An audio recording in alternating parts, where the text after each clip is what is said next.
Þetta algjört líkamlegt og hugrænt magn og þróttleysi. Algjört. Þetta eins og að vakna þreyttur og jafnvel þunnur og vera svo bara þannig í næstu 7 ár. Ég fékk alls konar athugasemdir og þetta var svona eins og ég var þetta væri svolítið þessi lélega mamma sem ætti barn sem héngi bara í tölvunni á nóttinni og nennti svo ekki að fara fram úr og hann til dæmis fékk hann athugasemd frá einum lækni að kannski ætti hann bara að klippa sig.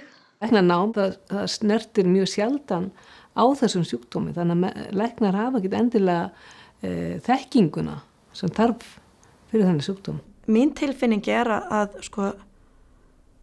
það sé litið á þetta sem einhvers konar aumingjaskapur. Að þetta sé bara uppgjöf og einhvers konar ranghugmynd, sem sagt að maður sé bara búin að lifa sig inn í sjúklingahlutverkið og hafi það bara svo gott í sjúklingahlutverkinu, af því að það er svo skemmtilegt. Að maður vill ekki reyna að ná bata af því að maður vill ekki missa þetta hlutverk. Þegar ég var sem veikust fyrstu mánuðin og árin var ég varla sjálfbjarga. Bara á vondum degi var bara það að fara í sturtu dagskammturinn. Hvað alvarleikann varðar að þá eru til erlendar rannsóknir sem bera saman sjúkdómsbyrði, þar að segja hversu mikil áhrif hefur sjúkdómur á líf sjúklinga. Og það kemur mér ljós að MS-sjúkdómurinn með meiri sjúkdómsbyrði heldur en lungnakrabbamein eða nýrnasjúkdómur á endastigi.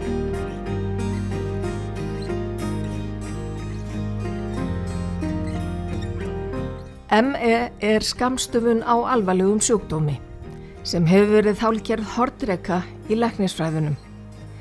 Miðað við tíðni sjúkdómsins í nágrannalöndunum gæti fjöldi fólks með ME á Íslandi verið í kringum 2000 manns. En í skráningu sjúkdómsins hjá landlæknisembættinu skipta þeir aðeins nokkrum tugum. Líkt og annar staðar ME því bersýnilega afar vangreindur sjúkdómur á Íslandi. Þetta krónískur þreytusjúkdómur og það náttúrulega til fleiri þreytusjúkdómar en þessi sérstakur. Hann sérstakur að því leyti að þreytan kemur kannski nokkrum dögum eftir álag, kannski 2-3 dögum eftir álag, að þá hellist yfir fólk þessi mikla örmögnun. Við kallum þetta örmögnun eftir álag. Fólk vaknar yfirleitt alltaf þreytt. Það eiginlega aldrei sem MS-sjúklingandi lýsa því að þeir séu úthvíldir eftir þó þeir hafi náð góðum svefni. Svo geta þeir ýmis einkenni fylgt þessum sjúkdómi. Þetta oft heilaþoka. Fólk með MS-sjúkdóminn á erfitt með að einbeita sér og það getur verið ýmis önnur einkenni eins og mikið ljósnæmi eða ofurnæmi fyrir hávaða og sumir sjúklingar eru svo slæmir að þeir eru bara inn í eiginlega myrkruðu herbyggi og vilja hafa alveg hljóði í kringu sig. Þessi sjúkdómur, hann leggst mjög mismunandi á fólk. Allt frá því að vera tildulega lítil einkenni af sjúkdómnum yfir í það að fólk kemst falla út úr húsi og það kannski 4/4 af sjúklingunum með MS-sjúkdóminn sem bara inni í sinni íbúð og hver ekkert út og sumir eru bara jafnvel í rúminu. Sumir eru svo slæmir að þeir þurfa jafnvel að hjálpa við að nærast. MS-sjúkdómurinn mun algengari í konum heldur en körlum. Það talað kannski að 3/4 séu konur og það nú að sjá hlutverð. Við vitum ekki hver skýringin á því. Það svo margt sem við skiljum ekki ennþá hvað varðar MS-sjúkdóminn. Orsakir MS-sjúkdómsins eru þannig ekki þekktar, en hann virðist oftast þróast í kjölfar einhvers konar veirusýkingar. Sveinn Benediktsson var á ferðalagi erlendis vorið 2015 og fékk veirusýkingu í lungun sem lagði hann í rúmið. Eftir rúma viku taldi hann sig þó orðinn vinnufæran aftur. Svo það bara nokkur dögum seinna að ég finn að ég bara ekkert búin að ná mér sko. Og þá svona orðin einhvern veginn öðruvísi vekur. Og það ágerist bara mjög hratt og ég fæ bara mjög fljótlega að fá bara mjög slæm einkenni, mjög slæm taugaeinkenni, ruglingseinkenni, svefni fer í rugl, svona hugsanaruglingur, með að keyra bíl, með að halda jafnvægi. Ég gerir mig grein fyrir því að þetta ekki að fara og þetta jafnvel að versna og ég fæ að fá alls konar önnur einkenni og þetta kemur og fer og fæ að fá skjálfta í kálfann, svona taugakippi og stundum með sjónin brengluð. Það bara rosalega mikið að mjög svona slæmu svona veikindaeinkennum og náttúrulega svefnin eftir því. Sveinn leitaði til fjölda sérfræðinga og undirgekkst ótal rannsóknir en fékk engin afgerandi svör úr þeim. Og síðan í sjálfu sér bara gengur þetta áfram. Kannski helsta áskorun mín náttúrulega að sætta með þetta, þannig að ég, sko, ef eitthvað í veikri vonum að eiga eðlilegt lífi, jafnvel gef í, sko, skilurðu, til þess að svona finna lífskraftin eða svona, ég svona kannski meira að berjast á móti þessu. Inn á milli, í rauninni bara á sekundunni sem þið líður aðeins minna verð, skilur, það mér líður alltaf illa. Bara líður aðeins minna verð, þá heldur þess að þetta vera heilbrigður og þá náttúrulega ferðu í flestum tilfellum fram á sjálfu þér og reynir að lifa eðlilegu lífi en áttar þess að mjög fljótt á því. Getur kannski keyrt á því jafnvel einhverja daga, sko, en þú farið alltaf við þessu náttúr, sko. En varðandi greininguna sjálfa, en ég myndi segja að það tekið svona 3-4 ár að fá þetta svona bara nokkurn veginn á hreint. Ég með það sem getur kallað kannski svona létt til svona miðlungs ME. Ég kemst á fætur en ég fer eiginlega á milli sófa eða stóla og geri ég sjálfsög ekkert annað en að reyna að tolla í vinnu og sinna svona mínum svona grunnskildum. Það náttúrulega mjög stórt atriði til þess að bara svona halda sinni mannlegu reisn og gengur bara ágætlega. Sveinn kvæntur og faðir 3 barna á aldrinum 6 til 14 ára.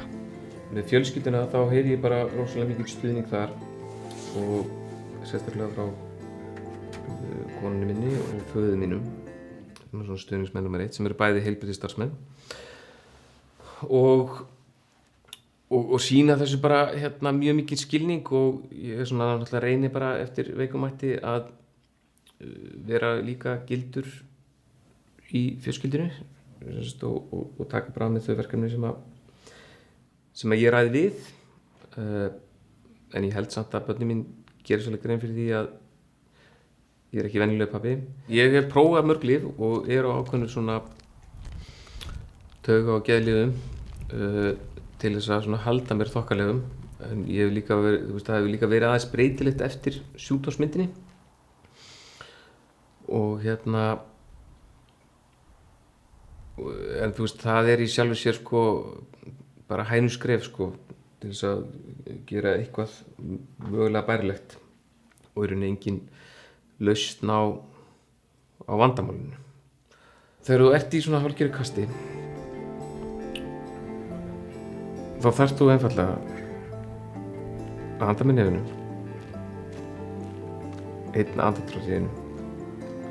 Stundum þetta klukktímar, stundum dagar, mjög oft mánuðir. Nákvæmlega sama vanlíðan og líkamleg einkenni eru óbærileg. algjörlega óbærileg. Gunnar Logi Heimisson fékk ME-greiningu haustið 2021. Þá var hann 18 ára gamall en sjúkdómurinn hafði gert fyrst vart við sig þegar hann var 14. Við höfum verið í heimsókn hjá systir hans í Kaliforníu og þannig ég tengdi það alltaf fyrst við það að hann væri bara svona þreyttur og þetta væri bara svona mikið tímamismunur, það var 8 tíma mismunur og ég held að þetta væri bara það. Hann komst ekki fram á rúminu, hann leið yfir hann datt í gólfið og við fórum sem sagt að leita lækna, fórum til barnalæknis og hann vísa okkur áfram, við heldum að hann væri þunglyndur, hann fór á einhver lyf, hann fór í sem sagt viðtalsmeðferðir, hann fór í fleiri viðtalsmeðferðir, fékk fleiri lyf, svo eru komin sem sagt rúm 3 ár þá hringi ég í rauninu bara grátandi í frænda minn sem læknir og sagði ég bara gæti ekki og ég vissi ekki hvað ég gæti gert. En þetta tók 8-9 mánuði þangað til að Gunnar greindist með sjúkdóminn sinn ME og POTS.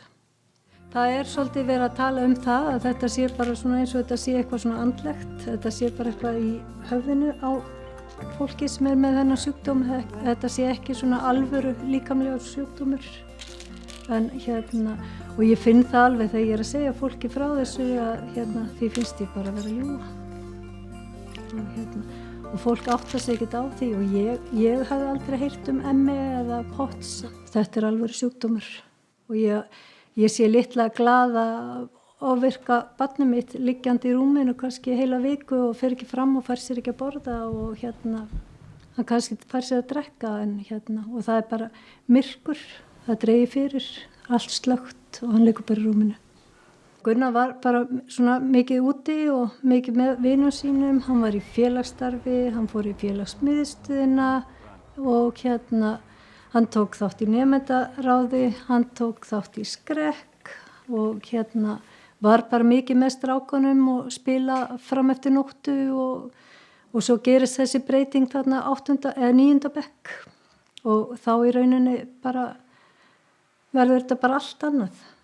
Og ég sem sagt trúði fyrst alveg læknunum að segja bara þú veist að hann væri bara þunglyndur og það var mjög svona mikið, þetta var svona krass hjá honum, hann fór mjög langt niður á þessu tímabili og þetta sem sagt hann mjög svona hefur eða sem sagt bæði hávaði, birta, það truflar hann en hann sem sagt lykt truflar hann ekki en hann hefur lítið þol fyrir svona samskiptum og hann getur lítið einbeitt sér og hann þessi heilaþoka hefur mikil áhrif á hann og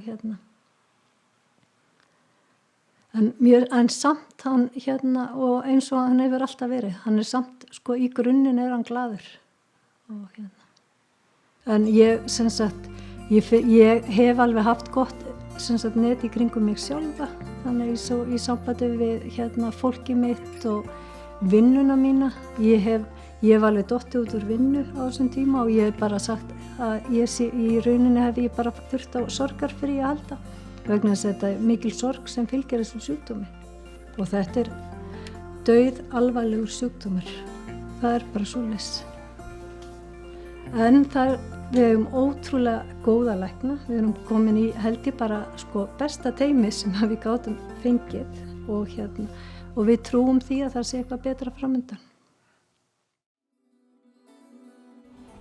Þessar myndir eru vísindamenn mikið að skoða tengsl ME og COVID-19 sjúkdómsins af völdum kórónuveirunar. Meðal þeirra sem telja sig hafa veikst af ME í kjölfar COVID-19 Meredith Krikko. Hún öldrunarlæknir sem starfaði langt árabil við fjórðungssjúkrahúsið á Akureyri en hefur búið í Bandaríkjunum frá 2016. Hún telur sig vita nánast á hvaða andartaki hún smitaðist af kórónuveirunni í starfi sínu á öldrunarheimili í New York fylki í maí 2020. Það var á 5. degi og á sunnudeginum hljóp ég einmitt svona 8 eða 10 kílómetra og það var í annað skipti á ævinni sem ég þurfti að hætta í miðju hlaupi og þurfti bara að hringja í son minn og biðja hann að koma og sækja mig og ég hugsaði bara að það er bara of heitt, það er bara eitthvað skrítið en það var þá bara í síðasta skipti sem ég fekk að hlaupa. Daginn eftir fór Meredith í smitpróf og reyndist vera með COVID-19. Einkennin voru þó ekki mjög þung í byrjun. Eiginkona hennar smitaðist einnig af kórónuveirunni og voru þær saman í einangrun í 11 daga. Og eftir þessa 11 daga og við komum út úr herbygginu og þá fann ég bara strax svona gífurleg þörf fyrir að leggjast aftur. Í hvert skipti sem ég stóð upp og reyndi að gera eitthvað, þá bara sagði líka minn nei. Bara þetta er ekki í lagi, þú átt ekki að vera standandi, sestu bara strax og helst að leggjast. Og þá fór ég að athuga hjá mér lífsmörk og fann það bara mjög fljótlega að ég var komið með heilkenni sem er kallað á ensku kallað POTS, Postural Orthostatic Tachycardia Syndrome. Þetta er heilkenni þar sem maður fær hraðan hjartslátt við að standa upp. Meredith hélt þó áfram að vinna. Ég vann svona einhverja klukkutíma á dag í gegnum öll veikindin þegar við vorum í einangrun. En svo áfram eftir að við sluppum út úr herbygginu og ég reyndi að byrja að mæta í vinnu svona einu sinni í viku, eitthvað svoleiðis. Og það var alltaf svona rosalega mikið mál að fara í vinnuna. Ég var bara búin á því eftir þetta og jafnvel ef ég var ekki að mæta þá ef ég var bara að tala við sjúklingi í síma og skrifa dagál í tölvu þá var ég bara búin á því og þurfti að leggja mig og gerði eiginlega bara ekkert annað heldur en vinnuna í margar vikur og var ekkert að skána og fór mér að segja að lesa mér til öll þessi einkenni og fann það mjög fljótlega að ég uppfyllti öll skilyrðin fyrir MS sjúkdóminn. Og ég nefndi þetta við læknir minn og fékk eiginlega bara engin viðbrögð. Hún var í rauninni hún er mjög fær læknir en hún er ekki með neina þekkingu þessi heilkenni, þessi POTS heilkenni.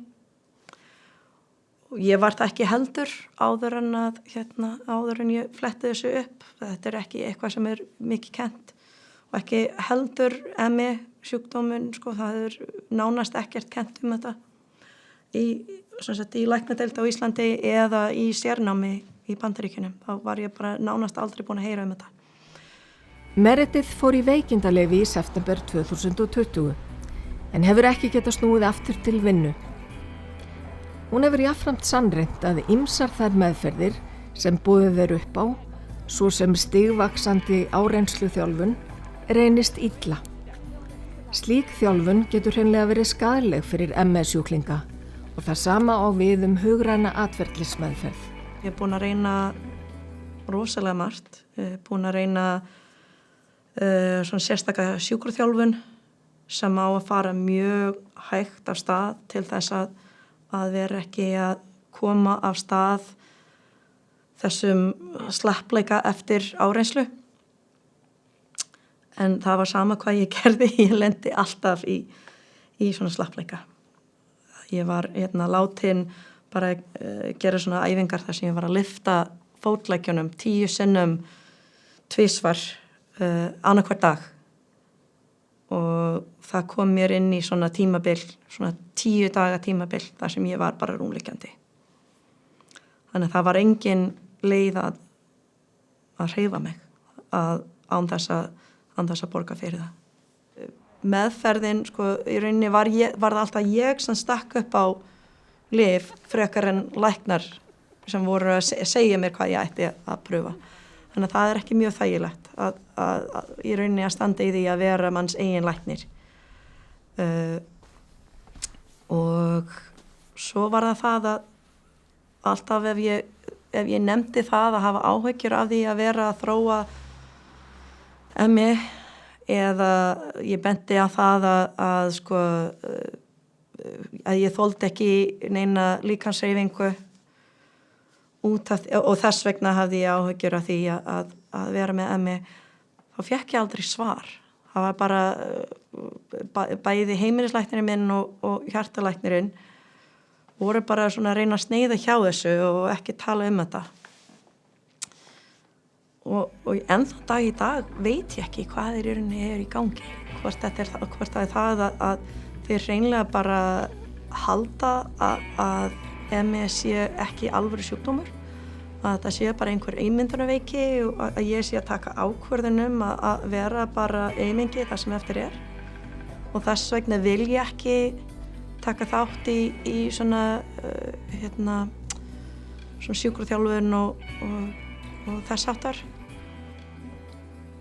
Eða jafnvel það að þeir vilja alls ekki nefna þennan sjúkdóm sko inn í sjúkrasögu mína út af því að þá gæti ég kannski mist bætur vegna þess að það er einmitt litið svo mikið niður á þennan sjúkdóm og talað að þetta sé ekki alvöru sjúkdómur. Margir læknar eru ómeðvitaðir ME sjúkdómir eða jafnvel efast tilvist hans. Í samhengi við faraldurinn sem við erum að fara í gegnum núna, þá margir sem hafa fengið COVID-19 eru mörgum mánuðum seinna að glíma við einkenni sem að líkjast ME sjúkdómum. Og þrátt fyrir að hér sé að ræða sjúkdóm sem að er viðurkenndur, að þá virðist sjúklingar eða fólk sem að leitar til heilbrigðiskerfisins og lækna með áhyggjur af sínu heilsufari af því það funkar ekki eða eins og það gerði áður, ekki vera að fá nægilega góða úrlausn hjá heilbrigðiskerfinu. Sá lögbundni réttur sjúklinga að eiga rétt á fullkomnustu heilbrigðisþjónustu sem völur á hverju sinni, hann er til staðar og bara mjög mikilvægt og setur bara þá kröfu á heilbrigðis starfsfólk að það sé upplýst og svona sé stakk búnir til að taka við fólki sem eru með einkenni eins og ME. Birna Guðmundsdóttir, framkvæmdastjóri lækninga hjá Heilsustofnuninni í Hveragerði, veiktist af ME sjúkdóminum fyrir 30 árum. Hún varð óvinnufær í 8 ár, en náði síðan að snúa hægt og bítandi aftur til vinnu og kveðst lifa ágætu lífi í dag með því að beita aðferðum við eigin orkustjórnun sem hún kennir meðal annars á Heilsustofnuninni í Hveragerði, en þangað hafa margir leitað með langtíma afleiðingar COVID-19 sjúkdómsins. Við höfum á Heilsustofnun síðan að faraldurinn hófst haft rúmlega 70 manns til meðferðar vegna eftirkasta COVID. Langflestir af þessu fólki hafa óeðlilega þreytu sem aðaleinkenni, bæði líkamlega og andlega. Það er þrekleysi, það eru verkir, mæði og svo er það þessi heilaþoka skrýtna, það eru einbeitingarskortur, minnistruflanir, óþol oft fyrir hávaða og birtu og óþol að vera í margmenni. Og flestir af þeim sem við höfum fengið hafa smituðust í fyrstu 2 bylgjónum 2020. Fólk dvaldi yfirleitt í 4 vikur hjá okkur í endurhæfingunni og flestir tóku þokkalegum framförum, bæði andlega og líkamlega. Það voru bara 2 einstaklingar sem töldu sig alveg hafa náð fyrir heilsu. Flestir voru við útskrift með tiltölulega væg eftirköst og ég vona að sem fæstir af þeim eigi eftir að þróa með sér ME. Hins vegar því miður voru 10% klárlega með ME sem afleiðingu af COVID-veikindunum. Sko, ME kemur yfirleitt upp úr sýkingum, aðalega veirusýkingum og þessi þessi kórónaveira sem veldur COVID-sjúkdómnum virðist sérstaklega slæm með það. Flestir sem betur fer jafna sig innan 3 mánaða frá veikindunum.